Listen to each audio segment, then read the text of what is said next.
שלום לכולם, היום אני רוצה להראות לכם איזה חבילות של גומיות קיבלתי בדואר. אז נתחיל. קיבלתי גומיות לבנות, אוקיי, רגיל, לבן רגיל. שתי חבילות הזמנתי כי אני רוצה לעשות משהו שגומר חבילה שלמה. הזמנתי גם אפור, אוקיי, חשבתי שהוא לא סבבה, אבל הבנתי שהוא די סבבה, אוקיי. הזמנתי גם שחור,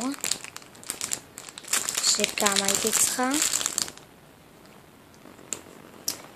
הזמנתי ירוק חזק, שנראה מושלם במצלמה, אבל פחות נראה טוב ברגיל, אוקיי.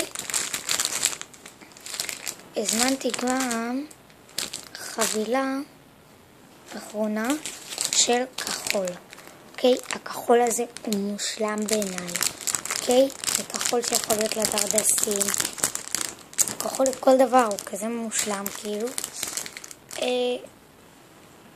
אז מקווה שנהנתם מהסרטון. אם אהבתם תעשו לי לייק, ונתראה בסרטון הבא. ביי. ואני הולכת בסרטון הבא להראות לכם איך לעשות את האפקט של התמונה. אז תחכו לסרטון הבא שיעלה בעוד ממש כמה שניות. ביי.